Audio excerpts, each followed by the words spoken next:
Good evening, Facebook. This is Dr. Sharita Weatherspoon here again this evening with another phenomenal woman, Ms. LaVerne Henderson. She is one of the women who are supporting this fantastic project as a contributing author, the Love Letters to My Girls anthology. She was one of the early people to sign on and say, yes, I want to be a part of this. And I'm so glad to have her join us on this mission. And we're just going to have some conversation tonight, give you an opportunity to learn more about her and more about the project. I'm going to ask that you share this live on your page, start a watch party, like and love the comments and the commentary as you're listening to it so we can get the word out about this project as far as we possibly can, because we want to impact Black women and girls all across the world. So just stay tuned, stay engaged, comment. We'll give you opportunities to ask questions about what you hear tonight and share how you can become a part of what we're doing as well. So, LaVerne, you are a licensed hypnotist based in New Jersey. Your company is L Hypnosis. Now, I've got to tell you that I have never met a Black hypnotist, let alone a Black woman hypnotist. So you've got to tell us how you how you got into doing this work. Tell us who you are. Tell us what you do, how you got into doing it, what results you provide for people through your work. Just let us know who you are. First of all, I just wanted to say I'm so happy to be a part of this anthology, and thank you so much for all of your effort in putting it together. Now, for me, I became interested in hypnosis about 5 years or so ago. And like a lot of people, I watched way too many YouTube videos just to kind of see what it was about. And unfortunately, most of the videos that I saw portrayed it as what we call entertainment hypnosis. These were stage hypnotists, and they would be in front of an audience, call people up to the stage, and before you knew it, they were barking like dogs, clucking like chickens, forgetting numbers in a sequence, and all of that stuff. And I'm not saying that's not real hypnosis, and I'm not knocking anyone, but I knew there had to be more to it than that. So after researching deeper, I learned that hypnosis is used therapeutically as well. And to give you a working definition, hypnosis is a very natural, deep, meditative state. It's almost like praying, if you will. It's where you are totally relaxed and you are accessing the data that's stored deep within your subconscious mind, which is where 90% of your memory is stored anyway.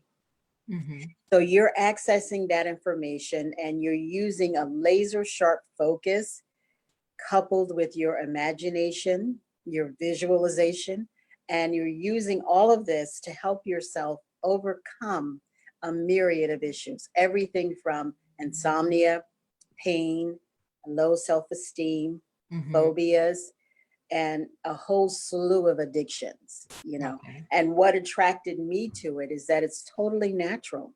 It's holistic. It involves your mind, your body, and your heart or your soul. There's no medication, there's no extensive procedures. You're in the driver's seat. And as long as you have that desire to break negative habits and patterns, then you're well on your way to, hypnotherapy can actually drastically reduce, if not eliminate, many of those issues that I mentioned. So that's what drew me to it. And I took the time out to actually become licensed, and here I am. Okay, great.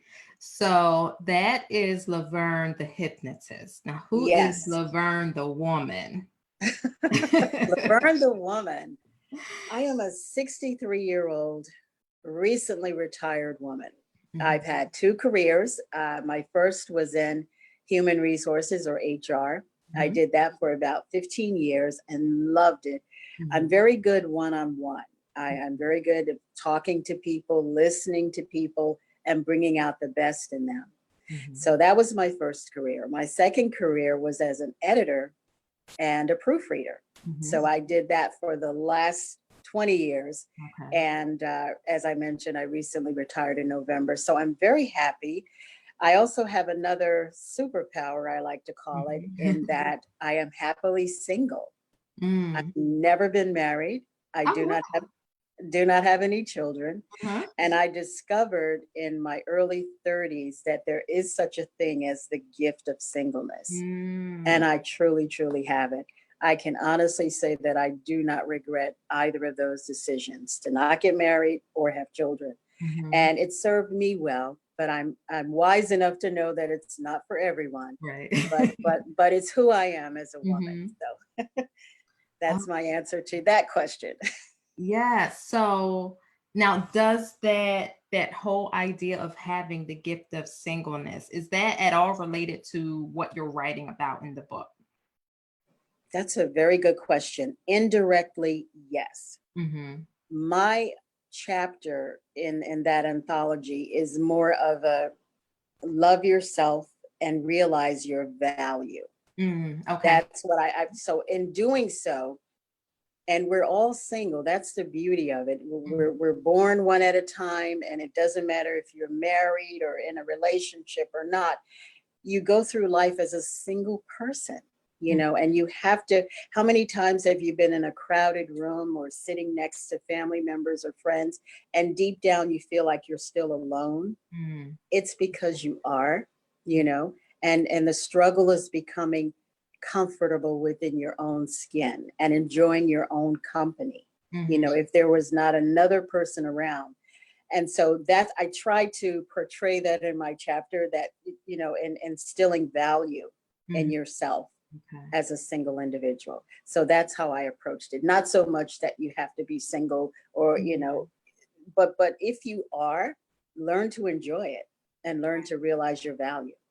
Okay, so there's sort of this like two layers to singleness. You have the singleness in terms of relationships, Exactly. but then the singleness is as in you as an entity and being okay with who you are by yourself and recognizing Right. that that's enough, more than enough.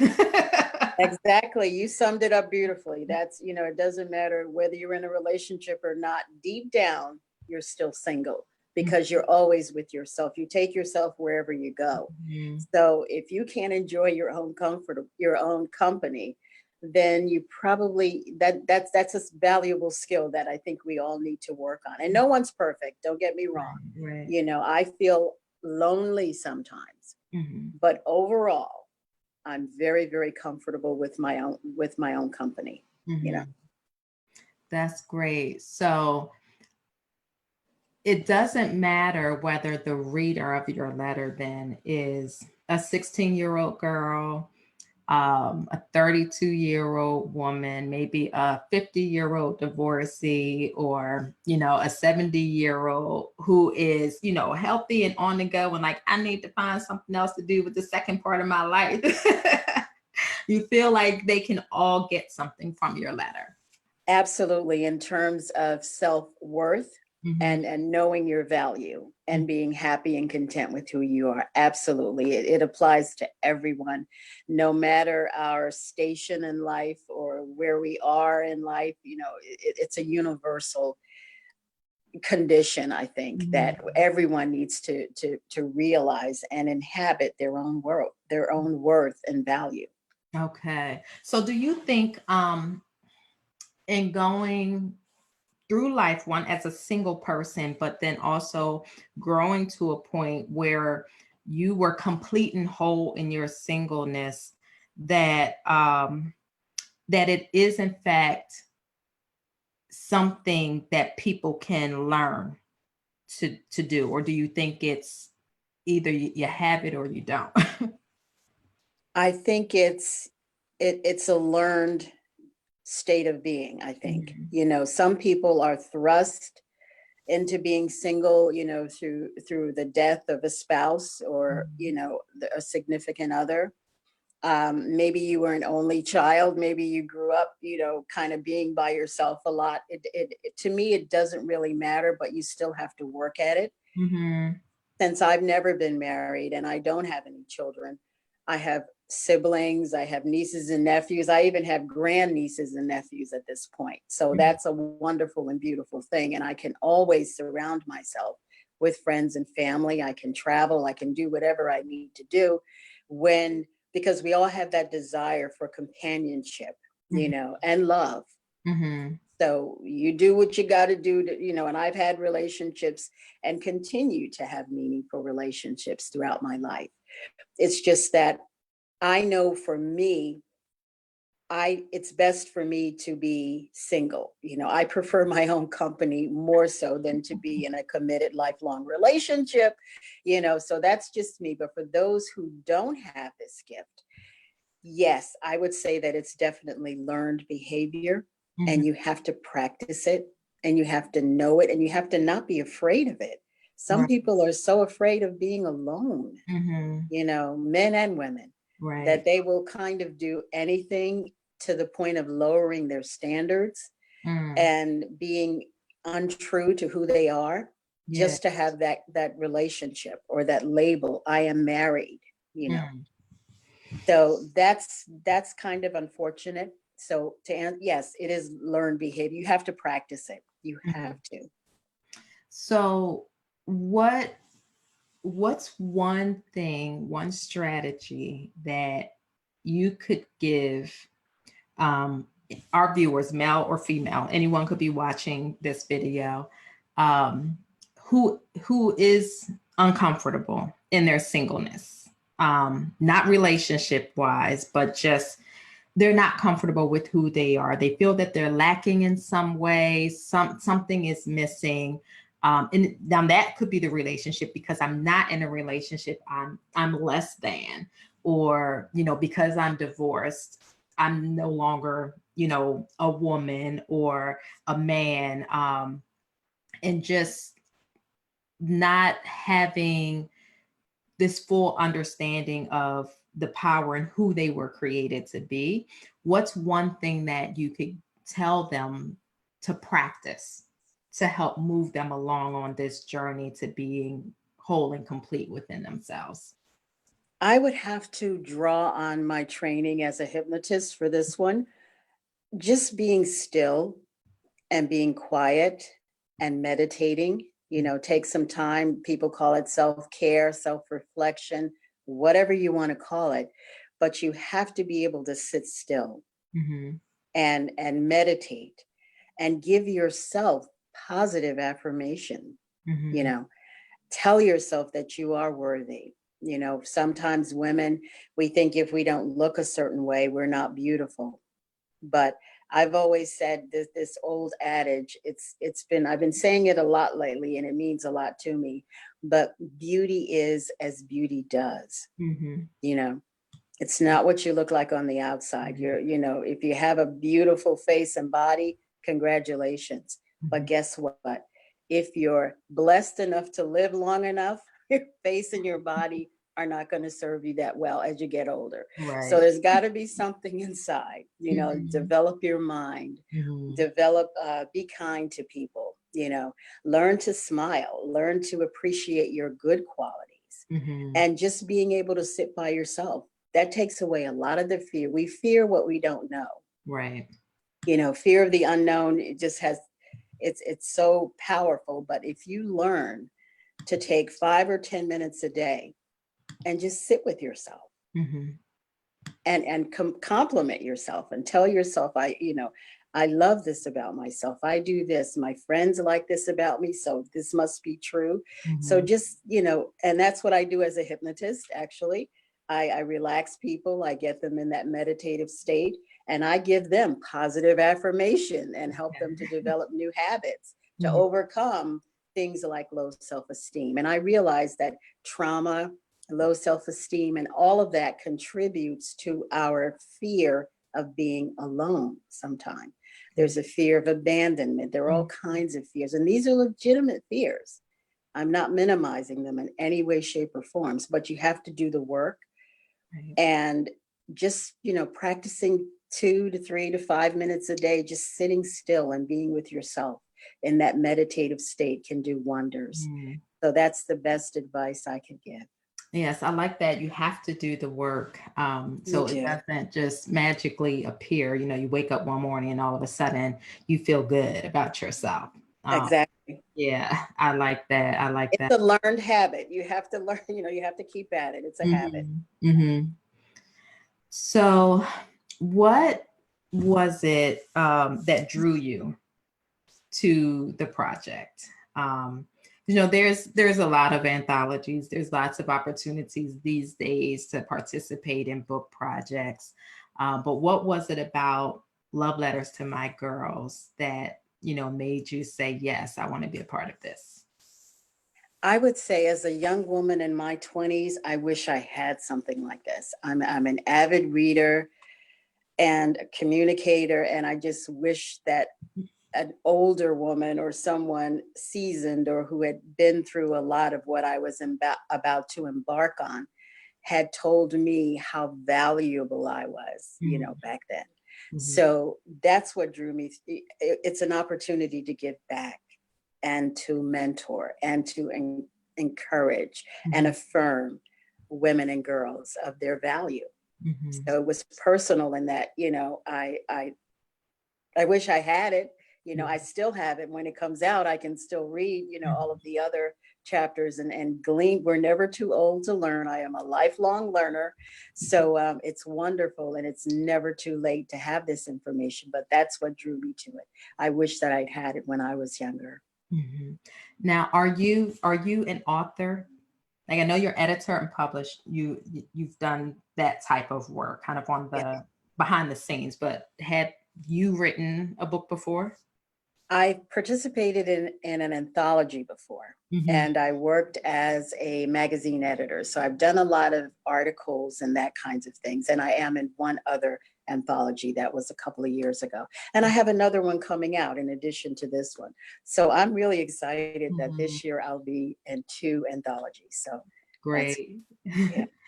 So because of your background in editing, and publishing and writing, what would you say to the woman who is watching this, who says, I love this project, I would love to be a part of it, but I'm not a writer. I've never written a book. I've never participated in another book. I don't know if I can do this. I would say, as long as there are good editors around, don't even worry about it. Because, if you could just jot down your thoughts, or I think I read somewhere, record it, have someone transcribe just your thoughts or anything. As a retired editor, I know I have total respect for the written word and maintaining the author's voice throughout that. And editing is it's like music to me. It's like a skill, it's art to take someone's thought and put them on a page and bring them to life, and still not strip away the author's intent and tone. That's where that delicate balance comes in. So I would say it doesn't matter. You don't have to be a great writer. Your punctuation, your spelling, forget about it. Get your thoughts on paper, and the editors will take care of the rest. Yes. So everyone, you heard it from an editor for over That's 20 true. years. So you're not just hearing it from me. So don't let that keep you from joining us on this mission. So we do have a few more minutes left. For those of you who have just joined us, I have here with me Miss LaVerne Henderson, who is a licensed hypnotist based in New Jersey. Her company is L Hypnosis, and you can find her at lhypnosis.com. She's one of the contributing authors for the Love Letters to My Girls 100 Black Women Speak to the Hearts of Black Women and Girls anthology. And, like and share the video. do a watch party, not just tonight, but tomorrow as well, to help us get the word out about this project. So I want to give you an opportunity to type in any of your comments and questions that you might have, either about the project or for LaVerne specifically. And while you're doing that, I just want to share a little bit more about the project so you can determine if this is something that you want to be a part of, or if it's something that you want to support in another way. So as I said, this we're bringing together 100 Black women who are going to write these love letters to other Black women and girls, based on their experience. While they're not telling their story in these letters, they are using their story and their experience to help develop the letter. And the letters are going to be inspiring and motivating and encouraging and helping our sisters, our moms, our grannies, our aunts, our friends, our daughters, along on their journey in this life, in this world. We as Black women, um, it's not easy for us. It's not easy for us in this world. And no one is going to stand up and support us. No one is going to come and save us. We have to do that ourselves. And the best way for us to do that is to come together in our sisterhood and really reignite the love and the sisterhood that has existed so that we can take our rightful place in this world. I believe wholeheartedly that women in general have the power to change the world. But I believe that a lot of that power rests with Black women. Because, yes, we are strong and we are resilient, we are powerful, we are unique, but we've proven over the years, over hundreds of years, we are the backbone to this country. And we are undervalued, we are underpaid, we are not treated with the respect that we deserve, we are, questioned, um, all while our culture is duplicated or stolen in certain ways. We can't even have what we want to have for ourselves. So that tells us right there that we are valuable, because no one wants anything that isn't of any value, right? But we have to come together to support each other, to lift each other up, and to push each other forward. And this book is just one simple but powerful way for us to do that. A book is accessible. It's not expensive. We can get it into the hands of a lot of women and girls. And in fact, one of the goals that we have for this project is to donate copies of the book to organizations and groups that serve Black women and girls around the world. So we will be raising funds to help support that particular mission. We're also going to be using some of the profits from the launch of the book to fund at least 2 scholarships for 2 Black women, for one woman 21 and under, and then another one over 21. And they'll be able to use those scholarship funds for education, training, or business startup. So this is more than just a book. It really is a mission. We want a diverse authorship, the group of authors. We want to be diverse Black women, not just Black women from the United States or living in the United States, but Black women across the world, across the age spectrum, different socioeconomic status, different, career choices, entrepreneurs, stay at home or work at home mom, different cultural, ethnic backgrounds, but who identify as Black women. We want some young authors as well. I would love to have some, teenagers participate in this project. I believe that, their message is just as valuable as the 80-year-old wise grandmother's message, right? So our words are powerful, and I want us to use our words to help inspire and motivate other Black women and girls. And I don't want you to underestimate the power that exists in your words based on the experiences that you've had and the lessons that you've learned. Your words can literally transform someone's life or even save their life. So I want to encourage you that if this project at all resonates with you, that you consider joining us as a contributing author. If you are not a Black woman, or if you are a Black woman who, just can't imagine yourself writing a letter for this book, but you want to support it, I want you to sign up for our newsletter specifically related to the book project. We're going to keep you up to date with our progress until we hit publication, and then even beyond that with where we are donating books, who's helping us get this message and this work out into the world. You'll get to help us decide on the book cover design, our t-shirt design, and all of that good stuff. So you can sign up for updates at loveletterstomygirls.com. If anyone who is watching can type that in the comments, that would be great. Loveletterstomygirls.com.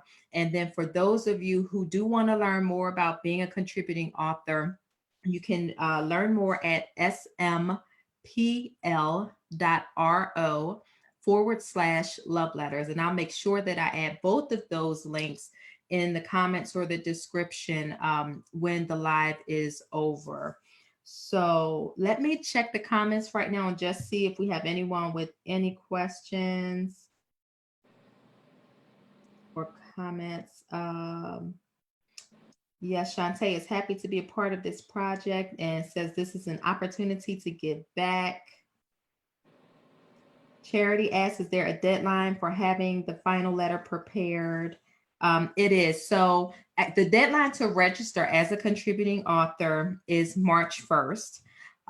We are shooting for 100 authors. However, we have surpassed the minimum number of authors required to move forward with the project. So even if we don't hit 100 authors, the project is a go. We're moving forward, but I really want 100 authors. The book will be 100 letters, even if we don't have 100 authors, but I really want 100 Black women. And I know we can meet that goal, sisters. I know we can meet that goal. So the letters have to be submitted March 15th.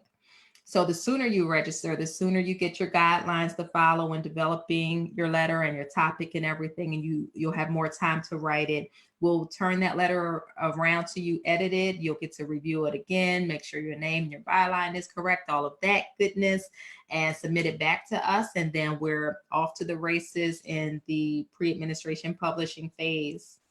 So there still is a good period of time to get your letter written. And I do want to make it clear that this is a letter. We're looking for 500 to 600 words. So this is not a 15 to 25 page chapter. So I don't want you to be afraid of the writing that is involved. 500 to 600 words is literally a single 8.5 by 11 sheet of paper, single space typed. You can do it. I know you can do it. I know you can do it. Let's see. Okay, I don't see any other questions, but Charity says that's doable. Yes, absolutely. We wanted to even make the writing component of the project accessible to people. We didn't want people to be overwhelmed by the thought of writing an entire chapter. So the letter, I think, is just the perfect length for both the author and the reader. Easily consumable information.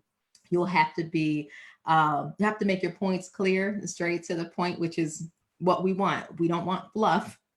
We want meaningful and purposeful content.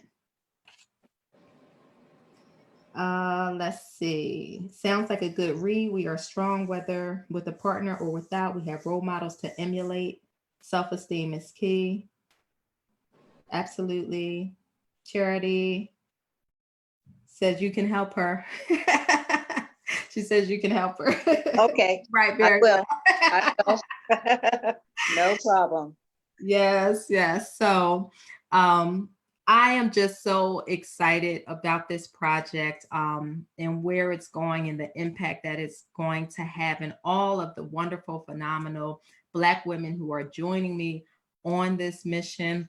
We have a few other things that we're kind of working through that we are hoping to be able to add to the project in addition to, the book and donating the books and the scholarship. So as those things are finalized, we'll be sharing those with you as well. But LaVerne, what I would like to do is, kind of give you an opportunity to just share a few, powerful parting words for our viewers, to just encourage them on this night. I would say love yourself first and learn to recognize your value. Be at peace with your singleness. Don't be afraid of it. And throw in a little kindness, a little push yourself, to succeed, and all the rest of it. But self-care is just so important. It's everything you do starts with you. And yes, you can be successful without loving yourself or appreciating your singleness, but I guarantee you will not be happy with your success until you have mastered self-love. And those are my parting words. Excellent. Excellent. So thank you again, LaVerne, for joining me tonight and for joining me on this mission to engage, empower, and elevate Black women and girls around the world. And to each of you who joined us live or who are watching the replay, thank you for joining us. Remember, in your words lies the power to heal, to uplift, to inspire, and to save another sister's life. So ignite the power in your words. Thank you for joining us, and good night. Good night.